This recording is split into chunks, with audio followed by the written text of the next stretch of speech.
กำลังฟังสถานีวิทยุกระจายเสียง FM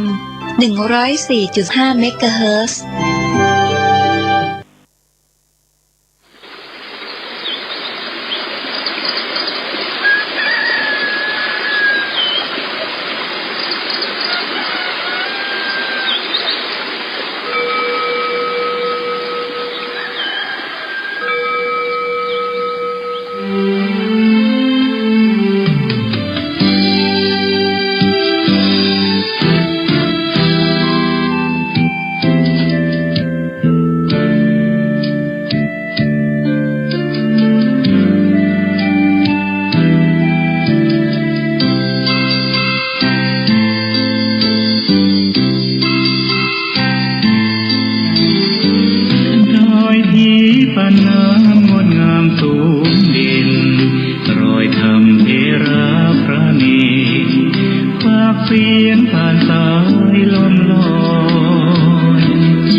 จริญในธรรม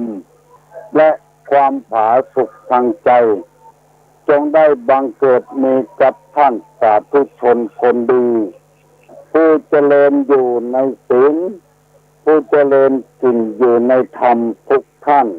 พร้อมกันนี้ขอยกมือสิบนิ้วกราบอาราธนาเอาคุณพระแก้วเจ้าทั้งสามบุญศีลบุญทานที่ได้กระทำปั้มเปิงมาในอดีตและกำลังจะทำเวลานี้คุณพ่อคุณแม่คุณครูบาอาจารย์ผู้ประพฤติประสาทวิชาความรู้ชั่วบ้านชั่วเมืองชั่ววัดชั่ววาพระสยามเทวาธิราชสิ่งศักดิ์สิทธิ์ทั้งหลายอันรักษาบริเวณของเขตล้านนาไทยมีพระบรมธาตุเจ้าดอยสุเทพจังหวัดเชียงใหม่พระธาตุเจ้ามาริพุนชัยจังหวัดลำพูนพระธาตุเจ้าลำปางหลวงจังหวัดลำปางพระธาตุเจ้าจ้อแฮจังหวัดแพร่พระธาตุเจ้าดอยตุงจังหวัดเชียงรายพระธาตุเจ้าขิงแกงจังหวัดน่านพระธาตุพระพุทธรูปเจ้าพระเจ้าตนหลวงจังหวัดพะเยาและพระธาตุเจ้าดอยกองมูจังหวัดแม่ฮ่องสอนครูบาเจ้าศรีวิจัย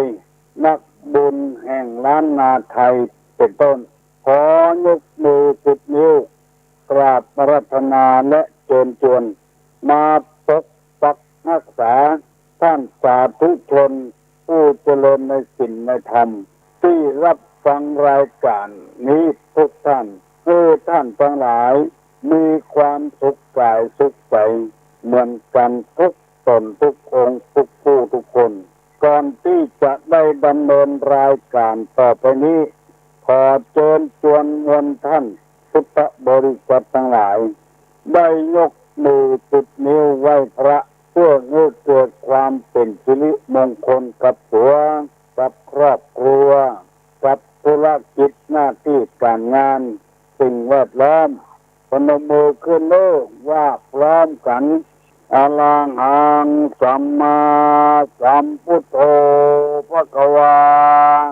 พุทธังภควันตังอะภิวาเทมิกราบสวากขาโตภควตาธัมโมธัมมังนัมมัสสา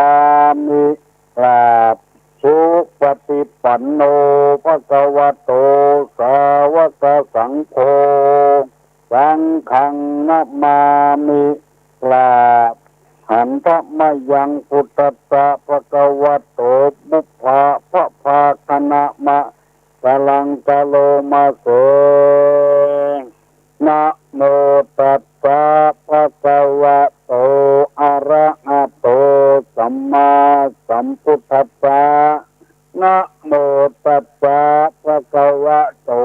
อะระหะโตสัมมาสัมพุทธัสสะนะโมตัสสะภะคะวะโตอะระหะโตสัมมาสัมพุทธัสสะพุทธังสรณังคัจฉามิธัมมังสรณังคัจฉามิสังฆังสรณังคัจฉามิตุติยัมปิพุทธังสรณังคัจฉามิตุติยัมปิธัมมังสรณังคัจฉามิตุติยัมปิสังฆังสรณังคัจฉามิตติยัมปิพุทธังสรณังคัจฉามิตติยัมปิธัมมังสรณังคัจฉามิตติยัมปิสังฆังสรณังคัจฉามิอิติปิโสภะคะวาอะระหังสัมมาสัมพุทโธวิชชาจารณะสัมปันโนสุขโตโลกาวิโตอนุตตโลปุริสะธรรมสารถิสัทธาเทวะ มนุษย์สานังพุทโธภควาติภวาคาโตภควตาธัมโมสันติติโกอาคาลิโกเอหิปัสสิโกโอปนะยิโกปัจจัตตังเวทิตโพวิโยงิติสุปฏิปันโนภควโตสาวกสังโฆปุจุปฏิปันโนภควโตสาวกสังโฆญาญะปฏิปันโนภควโตสาวกสังโฆสามิจิปฏิปันโนภควโตสาวกสังโฆญาติตังวัตตาลิปุริสายุคานิอัฏฐาปุริสาปุคลาเอกะภควโตสาวกสังโฆอาหุไนโยปาหุไนโยตักขิไนโยอัญจลิกาลนิโยอนุตตะลังบุญญาเกตังโลกัสสติกราบหนึ่งกราบสองกราบสามกาเลนะธรรมสวนังตัมมังกะละมุตตะมังมาแล้วเนอะมาแถมแล้วที่ว่ามานั่นก็คือส่วนก้องส่วนก้องส่วนมังต่ำเข้าเสียงตุเจ้าเตศนาธรรมเป็นเสียงที่เป็นสิริมงคลสำหรับผู้ที่ชอบฟังธรรมะอาจจะเป็นมงคลสำหรับคนที่บ่ชอบฟังธรรมะมาถึงบ้านมาถึงเรือนมาถึงในเรือนมาถึงที่นอนมาถึงในสุดในมุ้งมาถึงหม้อข้าวเตาไฟมาถึงในห้องน้ำมาถึงในรถมาถึงจาดมาถึงกุฏิกุฏังที่พวกจันพวกมาพวกตาพวกแก้วพวกเปงพวกมุนเปิดวิทยุฟังเวลานี้มาเพื่อเป็นอาหารทางจิตทางใจสำหรับท่านผู้ฟังผู้ปรารถนาดีต่อบ้านต่อเมืองต่อตัวเองพยายามตั้งใจฟังดีๆเวลานี้ได้มีสถานีวิทยุทั้งชุมชนและวิทยุต่างๆได้ถ่ายทอดเอาเสียงนี้ออกกระจายเสียงหลายจังหวัดหลายอำเภอเช่นจังหวัดแพร่จังหวัดน่านจังหวัดเชียงรายจังหวัดลำพูนอำเภอฝางอำเภอเป้าวิทยุชุมชนได้เปิดรับเอารายการนี้ให้บ้านได้ฟังเพื่อเป็นคติสอนอกสอนใจชีวิตประจำวันให้คนเอานี้มีจิตใจเข้มแข็งขึ้นบอกให้อ่านต่อโลกบอกให้อ่านต่ออาธรรมลุกขึ้นมาปฏิบัติธรรมฟังธรรมกันการฟังธรรมตามกาลเวลาจะเป็นมงคลชีวิตของเราตลอดไปเวลานี้ยังบ่ได้ทำการทำงานอย่างตัวกำลังนอนอยู่ก็มีกำลังลุกอยู่ก็มีกำลังขับรถอยู่ก็มีกำลังจะนึ่งข้าวหุงแกงก็มี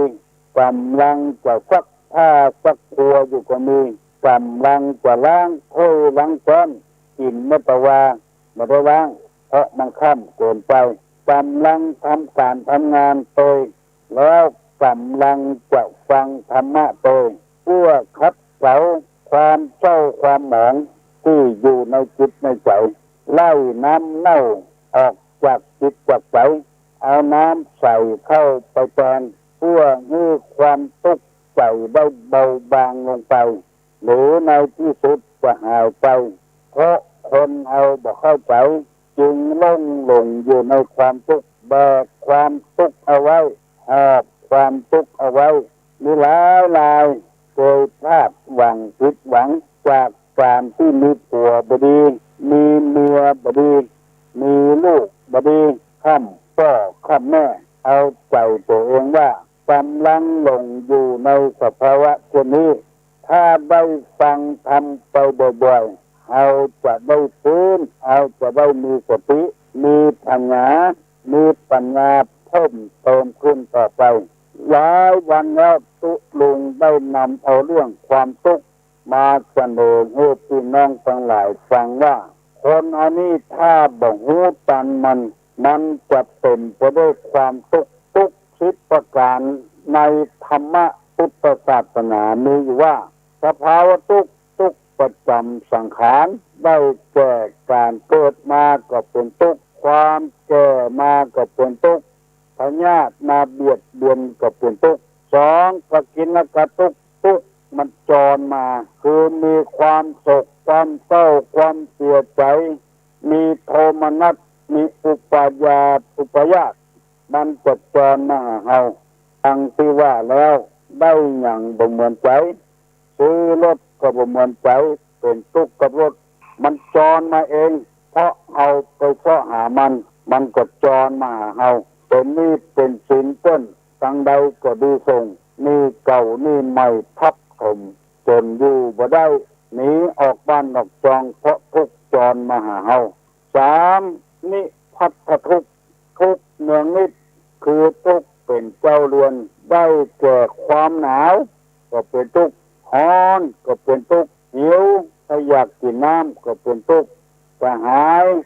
ก็เป็นทุกข์ปวดที่ปวดเยี่ยวก็เป็นทุกข์อันนี้เรียกว่านิพัทธทุกข์ภัยเลี่ยงบ่ได้สักคนแล้วข้อที่สี่ว่าทุกข์พยาธิทุกข์ก็เป็นพยาธิต่างๆตามสมมุติฐานมีอวัยวะอันเป็นเจ้าการบัดทำหน้าที่ปกติเช่นตาเคยพอกเคยหันบัดทำหน้าที่ของตาก็เป็นทุกข์หูเคยได้ยินตำหนวกตำตันตัวอย่างก็เป็นทุกข์หูดังเคยดมกลิ่นหายใจเข้าหายใจออกบัดทำหน้าที่หูดังตันหูดังปวดก็เป็นทุกข์เชี่ยวบัดทำหน้าที่ของเชี่ยวก็เป็นทุกข์เจ็บปวดทุกอย่างในอวัยวะร่างกายที่มันเกิดขึ้นมางอกออกมาตับไตไส้พุงบัดทำหน้าที่ของมันก็เป็นทุกข์อันนี้เป็นห้องกันว่าพยาธิทุกข์ก็เป็นพยาธิต่างๆนานากินเอ็นกระดูกเยื่อในกระดูกม้ามหัวใจตับทั้งผืดไตปอดไส้ใหญ่ไส้น้อยบัดทำหน้าที่ของมันได้เสนอไปแล้วอยู่สี่ทุกข์แล้ววันนี้จะได้นำเอาคำว่าสันตาปะทุกข์มาเสนอข้อที่ห้าสันตาปะทุกข์นี้หมายถึงทุกข์คือความร้อนรุมหรือทุกข์ร้อนได้แก่ความกระวนกระวายใจเพราะถูกไฟกิเลสไฟราคะไฟโทสะไฟโมหะมาเผาอันนี้ก็เกิดความทุกข์ขึ้นเพราะกิเลสให้ได้ล้ำไปให้มีล้ำไปให้โรยล้ำไปแล้วบ่ได้ดังใจก็เกิดความทุกข์ขึ้นแม้ว่าคนนั้นจะเป็นใครก็ตามเพราะราคะโทสะโมหะเผาผ่านอยู่ตลอดเวลาราคะคืออันหยังโทสะคืออันหยังโมหะคืออันหยังโลภะคืออันหยังกิเลสมันเผาใจเอาตรงวันนี้เกิดความโลภขึ้นให้ได้เหมือนอกเหมือนใจแล้วบัดได้เหมือนอกเหมือนใจก็เกิดความทุกข์ขึ้นความทุกข์ประเภทนี้ต้นห้องกันว่าสันตาปะทุกข์คือการเผาไหม้ภาษาของวิทยาศาสตร์ว่าการสันดาปการเผาไหม้สันดาปนี่คือการเผาไหม้ภาษาบาลีว่าสันตาปะทุกข์มันร้อนรุมในหัวอกหัวใจตลอดเวลาคือกิเลสมันเผาหัวอกหัวใจกระวนกระวายใจนอนก็บ่หลับกินก็บ่ลำตู้ไผ่ก็บ่เมื่อนเพราะกิเลสมันร้อนรุมมันเผาผลาญกิเลสนั้นจะได้แก่ความโลภราคะความกำหนัดความยินดีตาไปหันหูกให้ได้ เมื่อบ่ได้ก็เป็นทุกข์มันเผาผลาญพอได้มาแล้วก็เป็นทุกข์สมมุติง่ายๆว่าปวดใจเขาได้ไม่ยิงแม่ยิงเขาได้ปวดใจกิเลสมันจะเผาอยู่ตลอดเวลาไข้หันหน้าหันตากันเมาหากันที่กรรมบักเก่าพูดว่าบ่ได้หันตาพอได้หันหน้าหันตุ่มใจขาก็แล้วบ่ได้หันเนื้อพอได้หันเหี้ยวผู้ใจตีอ้ายใจบานเนี่ยมันกระวนกระวายอย่างเงี้ยมันถ้าเอาบ่หูตันมันจะบ่ม่วนอกบ่ม่วนใจหรือว่าคนรักจากเอาไปแม่ยิงที่เฮาฮักไปติดกับกระจายอื่นปอดใจที่เฮาฮักไปติดกับแม่ยิงอื่นอันนี้สังกระวนกระวายใหญ่เลยเสียอกเสียใจความโกรธความเครียดความแค้นสารพัดอย่างมันมีในใจทั้งหมดเผาอยู่ตลอดเวลาพระพุทธเจ้าเป็นที่เคารพสักการะบูชาของเราเพิ่นหันว่าสิ่งเหล่านี้มันบ่ใช่มีบุญมีคุณอย่างนั้นเป็นโทษเผาพลังใจสันดาปเผาไหม้ทำให้จิตนักเครียดก็เครียดเข้าบางคนจนก็ฆ่าตัวตายโดยวิธีการต่างๆความราคะความกำหนัดตาไปหันหูหูไปได้ยินเสียงหูดังไปทราบกลิ่นลิ้นไปสัมผัสกับรสต่างๆกายไปสัมผัสได้กอดได้ฟันกันได้ต่ำกันใจไปสัมผัสปฏิพัทธ์ต่อกันได้ยิ้มแย้มกวนใจกันเป็นทุกข์ทั้งนั้นท่านญาติโยมผู้ฟังทั้งหลายเขานึกว่าเป็นของดีแต่ว่าในพระพุทธศาสนาว่ามันเป็นไฟมันเป็นความทุกข์เผาผลาญความคิดของเราที่ได้เสียเวลาหลงอันนี้เพิ่นฮ้องว่าสันตาปทุกข์ได้แก่ความกระวนกระวายใจเพราะกิเลสมันเผาความโลภให้ได้อันนั้นอันนี้มีแล้วมีแถมเอาแล้วเอาแถมก็พอใจเกิดพลาดหวังผิดหวังมาบ่ได้เหมือนใจไม่เผาจิตใจให้กระวนกระวายโลภนักลำไปบันดาลโทสะคือความโกรธนิ่งโกรธอันเดียวกันทำให้คนเอานี่เสียผู้เสียคนบางทีก็แสดงออกทางร่างกายบางทีก็แสดงออกทางกำปากถ้ามันโกรธขึ้นมาแล้วมันไหม้ขึ้นมาความโกรธนี้ไม่เผาผลาญสันดาปจิตใจคนเอาคือมันร้อนรมอยู่ตลอดเวลาหาความสุขบานหวั่นใจไม่ได้ต้านผู้ฟังทั้งหลายวิธีฆ่าความโกรธนี้คือมีเมตตาธรรมบางทีมันบันดาลขึ้นมาเอาหูมาทีหลังว่ามันเป็นตัวนั้นเป็นตัวนี้เขาก็เลยกินแมงแข็งใจด้วยโกรธเพราะความบ่งลูกของเขาทำให้เอาบันดาลความโกรธขึ้นมาทำไปเลยเอาใจตัวเองว่าโมนี้เป็นกิเลสทั้งนั้นคือลูกตกมลุนมาก็เศร้าหมองคนเอาบุกกันตีกันอาฆาตแค้นกันเพราะความโกรธทั้งนั้นแม้แต่คนบริหารประเทศชาติบ้านเมือง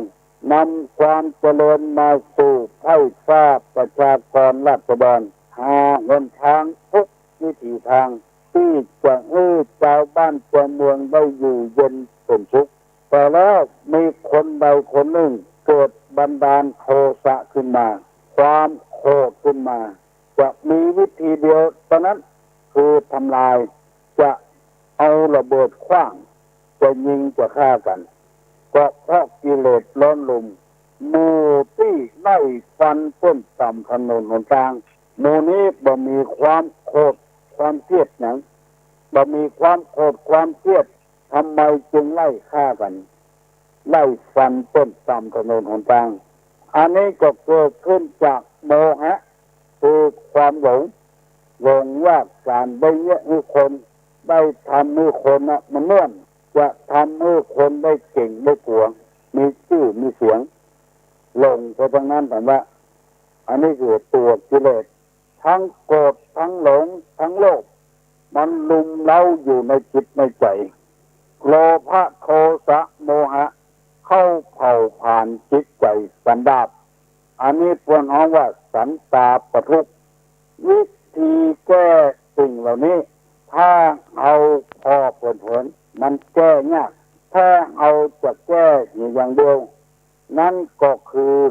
คนเอานั้นมีชะตาชีวิตบ่เหมือนกันบางช่องก็เกิดในตระกูลสูงตระกูลที่ร่ำรวยบางช่องก็เกิดในตระกูลต่ำทุกข์ยากลำบากชีวิตคนอันนี้บ่เหมือนกันคือพอเอาธรรมชาติถ้าเอาพอเอาธรรมชาติแล้วเอาจะได้สบายใจโลภะโทสะโมหะมันจะหายไปธรรมชาติที่ว่านี้เช่นไรเช่นมะม่วงหรือมันหน่อยใหญ่เหมือนกันหมดมันเป็นไปบ่ได้เชื้อไผ่เชื้อมันลำไยจะให้มันเหมือนกันหมดก็เป็นไปบ่ได้เชื้อไผ่เชื้อมันมะม่วงบางเชื้อก็หวานบางเชื้อก็ส้มสุกแล้วก็ยังส้มอยู่บางเชื้อก็หวานหน่อยใหม่ๆก็ยังหวานอยู่มันเป็นธรรมชาติถ้าเอางูเรื่องธรรมชาติแล้วเอาจะได้สบายใจคนเอานี้มันถึงวันนี้มันหลงอยู่ในวัตถุนักเกินไปมีรถอยู่กันแล้วยังบ่พอใจตัวไปซื้อผ่านกันถ้าเศรษฐกิจมันล้มเหลวขึ้นมารถที่เขาซื้อมาบ่ได้รับคนโดยสารบ่ได้รับจ้างใส่ของอยู่บ่ได้เขาก็เดือดร้อนกันแล้วเพราะบ่มีรายได้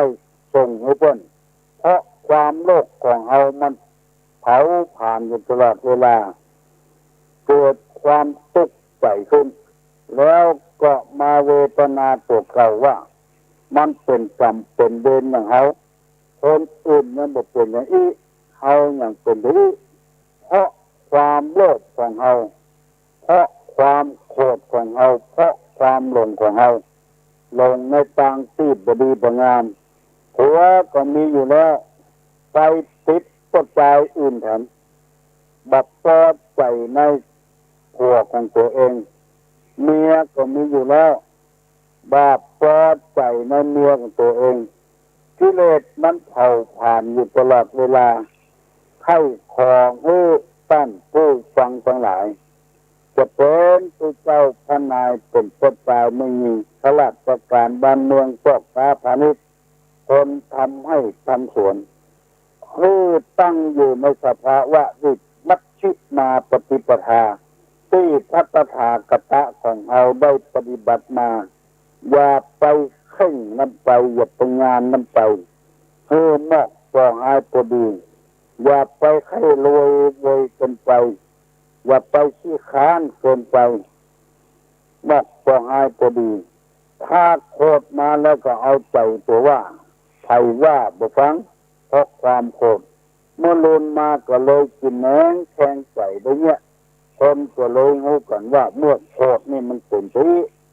บุกลูกบุกเมียตีลูกตีเมียบุกเข้าของทรัพย์สมบัติเมื่อมันบันดาลโกรธขึ้นมาอันนี้มันเผาอยู่ตลอดเวลามันสันดาปเรียกว่าสันตาปทุกข์เผาตลอดเวลาใครได้ยศถาบรรดาศักดิ์ลาบลาหาวิธีการต่างๆที่จะให้เปิ้นห้องว่าเป็นพ่อหลวงเป็นพ่อกำนันเป็นอบตก็เป็นพระครูก็เป็นเจ้าคุณก็ยอมไปเสียเงินเสียทองแม้กระทั่งทุกเจ้าเพราะความโลภมันเกิดขึ้นเมื่อปีที่แล้วหนังสือพิมพ์ลงทุกเจ้าต่างภาคอีสานได้เป็นพระครูสัญญาบัตรมายังแบบได้จนเอกตัวได้จนโทแล้วมีหนังสือมาหาบอกว่าพระคุณเจ้าทำความดีมามากมายกายกองท่านจะได้เป็นเจ้าคุณเพราะว่าต่างเจ้าต่างนายต่างบนเขาพิจารณาแล้วว่าท่านเหมาะสมจะได้เป็นเจ้าคุณ ก็เลยเอาเงินให้เปิ้นเมื่อรู้มาเสียอกเสียใจเพราะว่ากิเลสมันเผาผลาญมันสันดาปหมู่นี้เป็นต้นแม้กระทั่งตัวเจ้าเปิ้นจะเอาผ้าป่ามาทอดให้เอาไปเอามาตัวสองตัวที่สามขอเงินไปใจเนี่ยก่อนสัก10,000เพื่อจะได้ประสานงานเอาผ้าป่ามาทอดเอาเงินเปิ้นไปเสียบ่ได้สักกรรมถ้าอย่างใดก็เหี้ยวเพราะความโลภเกิดขึ้นในจิตในใจเผาผลาญแม้กระทั่งตัวเจ้าพระนายอยู่ในวัดในวาก็เดินไหวพระพุทธรูปเป็นวันอรหังสัมมาสัมพุทโธภควาก็ยังเอาพระพุทธรูปไปขายกินอยู่ทั้งที่นุ่งเหลืองห่มเหลืองเพราะกิเลสทั้งนั้นแล้วเกิดความทุกข์ขึ้นมาปนยับได้ปนจับได้ความร้อนลุ่มของกิเลสบางทีนึกภาพได้ว่าจะเป็นเช่นนั้นเช่นนี้มันเป็นไปไม่ได้ก็เลยเกิดความทุกข์ไปหันทีวีมันลงหมายมั่นตั้งมือนักลงไปมีลูกสาวเอาไปส่งเรียนพยาบาลก็หาทำงานได้ปีเดียวกำลังเป็นเงินเป็นทองรถไปเจอลูกสาวเลยมาร้องให้ร้องห่มมีเรื่องจะเล่าให้ฟังคนเล่าให้ฟังว่าแต่ก่อนมีคนเป็นว่าอ้ายหางหนีอันเนี้ยไปเอวเขาประกาศไปอวดให้ต้นว่ามีความสามารถที่จะฮดกับหนีได้ฆ่าหนีได้สัตว์อันใดดุร้ายแล้วเพิ่นเอาปราบได้หมดว่าอันเกี่ยวไปอันนี่แล้วการมันนั้นเข้าไปถึงหูพญาเจ้าเมืองพระเจ้ามาเจ้าเมืองก็ว่าเนี่ยเป็นว่าอ้างหางหนีมึงฆ่าหนีได้ก็ว่าเจ้าถ้าเจ้าทำได้ก็แต่เดี๋ยวนี้ฆ่าศพเพิ่นจะมาฮบเมืองเอามึงออกต่อสู้กับข้าศึกเนอะกำนั้นเหงาพวกงกเราพวกงูจะไปต่อสู้กับข้าศึกได้จะได้คนเดียวก็อวดพวกเราว่าดีว่าแน่เหมือนกันนั่งเศร้านั่งหมองเมื่อมันหันก็เลยถามว่าเป็นจะได้ก็เลยเล่าให้ฟังมาเป็นยังสูขึ้นอยู่บนสายไม้เนี่ยพอเพิ่นหันข้าศึกมันมากี่คนก็ไปยืดทหารฟังตำเมียมันก็ขึ้นอยู่บนสายไม้ตอนข้าศึกมามีตึงโซนาจ้างโซนามาโซนารถโซนาผู้อื่นว่าอาหารมีกุหัวต้นหูต้นหามอยู่บนหน้าไม้ปุ่นสั้นยงบุญมันดีต่างใดบุญไปง่ำเสกตองเข้าเงียบบาต่อเข้าเงียบบาลดมันก่อนคนน่ะตกลงมาเป็นห่อเข้าเงียบบาถ้าเสกหันตากับล้นหนีมุดเป็นโซนาจ้างโซนามาโซนารถโซนาผู้อื่นอันนี้บุญเมียกันตัวถ้าเสกตาปันหนีประตูประตวงต้นใจไปเนี่ยหวังกับเมียนะช่วยเหลือความเชื่อโน่นเป็นว่างูเอามีในน้ำบ่อไถ่ลงไปเอาได้ต้นก็จะให้เงินให้คำเพราะว่ามันเป็นพิษอยู่ในน้ำบ่อคนตักกินก็จะเป็นพิษต้นห้องมันไปแต่มันอวดเก่งนั่นแหละให้ไปเอางูเห่าในน้ำบ่อตั้งยงเสียงกระเบานั่งเงาอยู่บ้านเมียมันถามก็บอกว่าเมียมันก็เลยเมียมันก็หาวิธีไปเป็นวางสูวันพุธก็ไปเอาตัวเข้ากับความฝันให้เมียมันแต่งบ้านนี่ซักนี่ป่ะ เราก็ให้มันเน็ตบ่ให้เน็ตปั๊บแต่บางเราให้เอาตู้โค่นก็ดีถึงเวลาไปเอางูในปากน้ำบ่อมาแปลงงอบนั่งลงซักมีดมันตั้งที่ดินทำให้อาหารหนียันลงน้ำบ่อคุณความอวดสาวบอกว่าเพื่อนบอกว่าเอาบอกงูตัวเนี้ยตัวเบาละตัวคองูเขาต่ำถึง2 เบื้องอัดขู่แบบน้ำบ่อทุกถูตากงูจนเหลือแล้วต่ำงูขึ้นมาบอกให้ปัญญาเจ้าเมืองก็เลย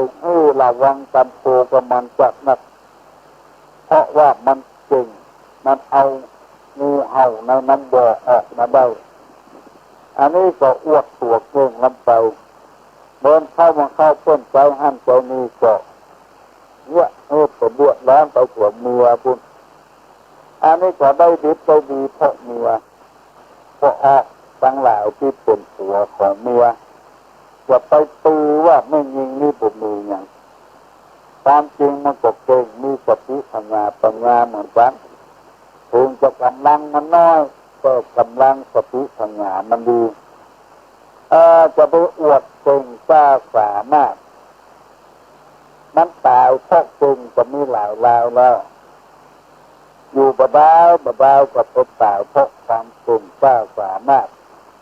ตาเปล่ากันหมู่นี้เป็นต้นตามหมู่นี้มันคัดสันที่ว่านั้นอย่าไปยิงคนอื่นอย่าไปตื่นข่าวลือจะไปถือตัวเก่งดังนั้นบัดนี้อธิบายให้พี่น้องทั้งหลายสักวันมันได้ถึงตั้งสอนในทางพระพุทธศาสนาว่าเก่งเท่าใดก็จ้างเถอะมันมีเป็นสามัญญลักษณะเหมือนกันสามัญญลักษณะคือลักษณะที่มันเสมอกันจะแปลว่าคนทุกข์บ่เมื่อยคนทุกข์เมื่อยคนรวยบ่เมื่อยคนตึงหาดบ่เมื่อยบัณฑิตนักปราชญ์ก็บ่เมื่อยเหมือนกันคนบ่มีความรู้ก็เมื่อยคนมีความรู้ก็เมื่อยตุนามินาตุคนทุกข์ตายหมดคนดีบ่ตายเป็นไปบ่ได้นั่นเป็นสามัญญลักษณะที่มันเหมือนกันเสมอกันเหมือนกันคนทุกข์คนจนเอาคนรวยก็เอาเหมือนกันแต่เดี๋ยวนี้เสมอกันขนาดแต่ก่อนนี้คนทุกข์คนจนป่วยผ่าตัดบ่มีโอกาสเพราะมันแพง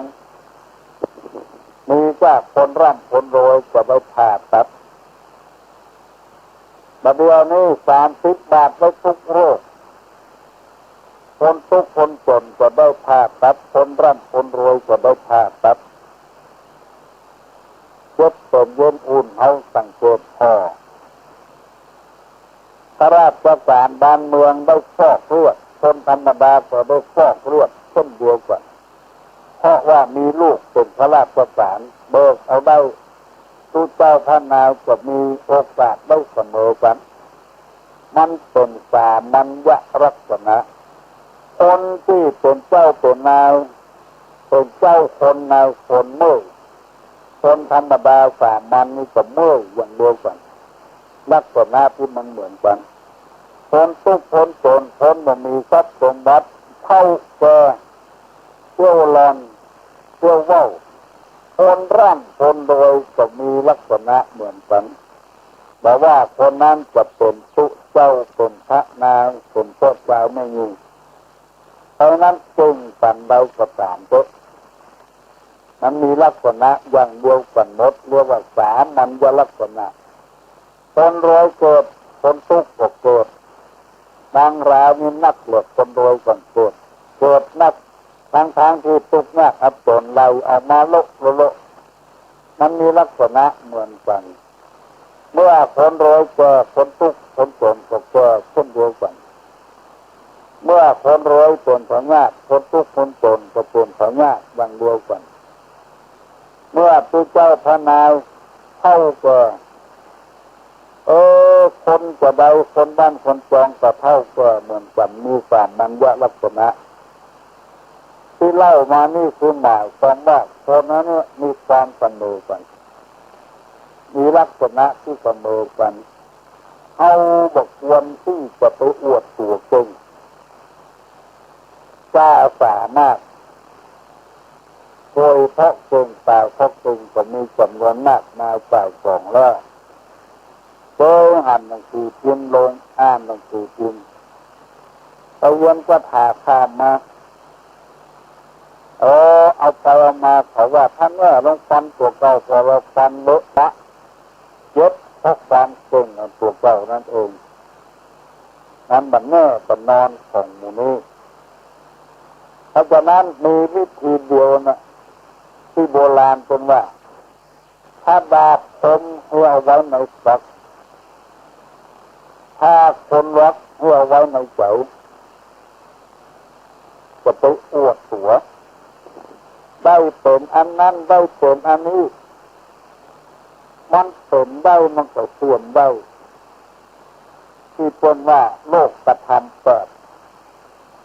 มันครอบงำคนครอบงำสัตว์อยู่ถึงวันเนี่ยจะไปสลิดอย่างหมาได้ดึงอยู่ตรงว่าเมื่อจะมีไอ้หยังนี่เจ้าของหมออย่างเข้าใจนี่เหงาตกบอกกองเจ้าของเอาดึงเอาหลักการเข้าใจคอนี่ล่ม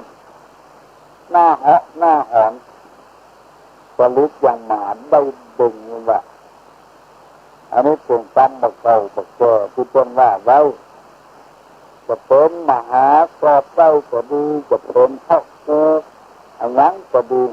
ปัญญาบัตรปัดทวนไปจันทูจันโทจันเอกไปถ้าเป็นนึกถึงว่าคนเขามีสามัญลักษณะที่มันเป็นสามัญนั้นเหมือนกันมันจะแบบนี้อย่างนั้นว่าบอกอวดเก่ง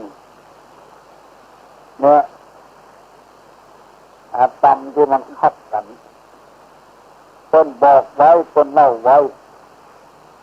คือพอออกไม่ออกที่น้องทั้งหลายพิจารณาเอา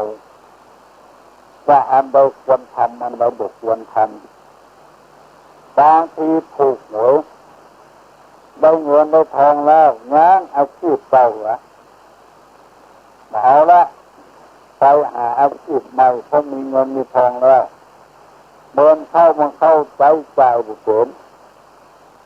ติ๊กไปติ๊กมาเงินหมดตะกอนไปที่ไหนที่หาก็เลี้ยงมาเลี้ยงมาเดี๋ยวนี้หมดไม้หมดมือแล้วมันเสียผ้าด้วยแล้วเป็นแก่ใหม่เป็นก้นใหม่ไม่ไม่คนนี่ไม่เงี้ยนี่ทันต่างหากนี่ตอนเสือได้เป็นต้นเป็นเจอบ้านเป็นอย่างปิ้นไปอย่างแล้วคนหางแม่หลวงแม่กระต้อดูอกดูใจจะไปอวดตัวที่พยายามนึกถึงมันเป็นสามัญลักษณะมีลาภย่อมไม่มีลาภมียศย่อมไม่มียศเพิ่นอวดก็ย่อมจะมีนินทามีความทุกข์ย่อมจะมีความทุกข์โดยที่เป็นว่าโลกกระทำคนเอามันลุ่มมันหลงในลาภในยศในกว่าเราเป็นทุกข์ในจำนวนมากทีเดียวเพราะอันนั้นที่น้องต้องฝ่ายทั้งหลายเพราะว่าเขาได้รับข้อมูลที่ผิดทันตัวเป็นเจ้าอี้แล้ววันหน้าวันตามันคืนเนี่ยลำบากลำบนหมู่นี้เป็นต้นเหตุเพราะฉะนั้นเป็นจึงบอกว่าจะไปอวดตัวจริงมันการมันคัดสรรอย่าไป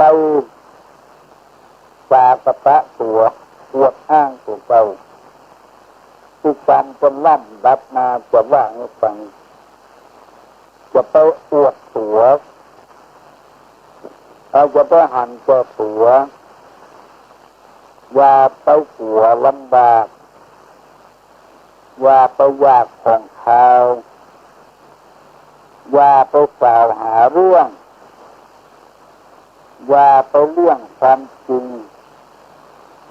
ว่าอิงผู้อื่นว่าปืนข่าวลือ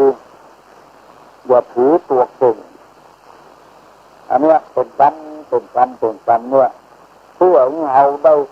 อ่อนน้อมลงไปท่องจะไปฝากประปะตัวคนเอาส่วนมากจังเป็นอย่างนี้เพราะว่าตุลุงได้ข้อมูลโทรมาหาตุลุงว่าตุลุงนี่เป็นเจ้าคณะโทรว่าวันนึกบทฝันว่าตุลุงนึกว่าจะถือเนื้อถือตัวหรือว่ามันถือแบบได้ตุต่ออยู่ตามนัดตามนาอย่างใดเฮาก็อย่างอ้างแล้วตุลุงไปบินธบาตเฮาก็ไปบินธบาตอย่างตุลุงตุต่อจักต่างสกุลนะก็จักต่างสกุลอย่างตุต่อต้นตาลฝั่งเข้าในตุต่อเฮาในวัดเฮาก็ยังเดียวกันนั่นแหละไปอวดตัวเนี่ยอย่างของนี้มันเกิดมาเมื่อลืมนั้นเราก็ติดตัวออกมาเพราะฉะนั้นในทางพระพุทธศาสนามีพระพุทธเจ้าเป็นประธานต้นบริสุทธิ์ตัวเองมันคนเหมือนกันพระองค์ทรงประสูติในเราในบรรณะสี่ประสัตทานเพื่อสูตรทหารสูตรเนี่ยเทียบต่ำเลยต้นมีประสัตก็ดูควรมีครามก็ดูควรมีเพื่อก็ดูควรว่าเกิดในบรรณะต่ำมาคบหาสมาคมตัวบัลเล่นตัวบอกตัวคนวันหน้าตามนี่ไปที่ไหนคนนั่งที่ไหนพอลูกไปว่าตาก็เอาน้ำเย็นล้างหาว่าเป็นคนนวดหาว่าเป็นฝั่งเราพระพุทธเจ้าหันตัวอ่านเราก็เลยเราจะเพื่อลองไปอ่านพุทธประวัติก็เลยว่าเบื่อกับคนอวดเก่งอวดบรรณะอวดตัวปราดเนี่ยก็เลยออกบวชบอกให้มีวันนะถ้าสูตรวันนะตามบวชก่อนต้องก่อนทำสานักหลวงโมที่เป็นประสัตทานทอดในบวชมรุนจำเป็นต้องไว้โมที่วันนะต่างๆนั่นก่อนเพราะบวชก่อนมีพรรษานักอายุจำนวนกว่าตามเพราะได้ห้ามได้เงินก่อนเพราะได้ปฏิบัติก่อนบอกให้ตื่นว่าตัวเจ้าประสัตบวชแล้วหมู่อายุสูงพรรษาสูงจะไปบวชจะไปไหว้ไปฝ่าวันนะประสัตอย่างเดียวเป็นตัวอย่างทราบดีการคือศาสนาตรงเหมือนกันจะไปอวดว่าศาสนาเขาดีเขาเนื้อเขาเด่นมันเหมือนกันนั่นแหละทำดีได้ดีทำชั่วได้ชั่วคนเดียวกันคือเอามันต่อมันเนื้อมันจะไปว่าต่อเขาดีหรือต่อเขาเนื้อเขาดีหรือเนื้อเขาอันที่อวดได้มีอย่างเดียวตัวหลวงว่าอย่างตอนที่เนื้อกินลำที่สุดกับเนื้อของเขาคนเดียวคนอื่นก็ว่าอันเพราะมันเคยกินตั้งแต่น้อยๆมาเมื่อนั้นมันเสมอกันหมดเพราะว่าคนนั้นจะเป็นเท่าจะเป็นเจ้าเป็นอย่างจึงมีคำนี้ออกมาว่าอย่าไปอิงผู้อื่นอย่าไปตื่นข่าวลืออย่าไปถือตัวเด่นตัวดังตัวว่าจริงค แว้นโลกบนเข้ามาเข้าต้องเสือคนอื่นดื้อปั่นเบากว่ามันงั้นมีกำลังทดคอยวันใดวันหนึ่งนั้นมันจะดีอยู่ตลอดเวลาว่าจะเป็นกว้างเป็นเต้าเป็นอะไรก็ตามก็ที่นำมาเสนอเพื่อจะให้ผู้ฟังทั้งหลายได้มีความเข้าใจว่าต้นบดีบางคนก็โทรศัพท์มาหาผู้ลุงว่าหมอนั้นบดีตัวนั้นตัวนี้จับดูว่าถามว่ามันเป็นจะได้มันบดีมันคิดเล่าขวัญคนผู้ลุงไทยบดีกับแม่ตัวก็ยังเล่าเพื่อนอยู่ห้ามแล้วว่าตัวเป็นคนดีเป็นได้จะได้อันยังตัวก็ดีประตกประควรหาว่าหมอนั้นบดีมันจังเล่าเพื่อนแต่ตัวกำลังเล่าเพื่อนอยู่มันก็บดีเต้นนั่นแล้วเอาบได้ตางตัวเก่าก็ดาวยกมือไหว้เนี่ยผู้ลุงจะปั่นปอนนะเนอะอายุวัตโผธนะวัตโผสุรุวัตโผนัสสะวัตโผปะละวัตโผวันะวัตโผตุสัพพตาทุกขโลกาภงาเวลาสุขาสันตุจุปตวาอโนสามปะโรงาภิวินาสันตุปตุสุขาพุทธาปะจางโนปตาโลธรรมาวัฏันติอายุวันโนสุขังพลัง